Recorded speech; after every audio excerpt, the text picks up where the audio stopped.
অবশেষে মারা গেলেন দেশের সফল ও শীর্ষ নারী উদ্যোক্তা রুবাইয়াত ফাতেমা তনির স্বামী। ইন্না লিল্লাহি ওয়া ইন্না ইলাইহি রাজিউন। মৃত্যুর খবরটি তিনি নিজেই তার ফেসবুক ওয়ালে নিশ্চিত করেছেন। রুবাইয়াত ফাতেমা তনির হাজবেন্ড শাহাদাত হোসেন গত 3 মাস যাবৎ ব্যাংককের একটি হসপিটালে চিকিৎসাধীন অবস্থায় ছিলেন। গত বছর অক্টোবরের শুরুতে অসুস্থ হয়ে পড়লে ঢাকার একটি বেসরকারি হসপিটালে তাকে ভর্তি করা হয়। শারীরিক অবস্থা সংকটপূর্ণ হওয়ায় তিনি তার স্বামীকে এয়ার অ্যাম্বুলেন্সে করে ব্যাংককে নিয়ে যান। 2 মাস তিনি দেশে আসা যাওয়ার মধ্যেই ছিলেন। তনি তার ফেসবুক স্ট্যাটাসে লিখেন, সে আর নেই। ব্যাংকক সময় রাত 3টা 3 মিনিটে আমাকে সারা জীবনের মতো একা করে চলে গেছেন। তনির স্বামী ছিলেন একজন সফল ব্যবসায়ী।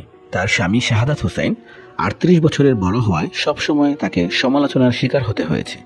ফেসবুক লাইভে এসে নানা রকম ট্রলের মুখেও পড়েছেন এই নারী উদ্যোক্তা। তবে এসবে তিনি কখনোই তোয়াক্কা করেননি। দিন শেষে নিজের ঘরে শান্তিতে থাকতে চান বলেই অভিমত দিয়েছেন নানা সংবাদ মাধ্যমে। শাহাদাত হোসেন ছিলেন তনির দ্বিতীয় স্বামী। প্রথম স্বামীর সঙ্গে বনিবনা না হওয়ায় বিচ্ছেদের পথে হাঁটেন এই নারী উদ্যোক্তা।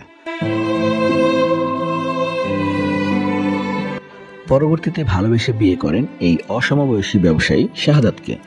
প্রথমে তার পরিবার মেনে না নিলেও পরবর্তীতে সবকিছু তিনি ঠিক করে নেন।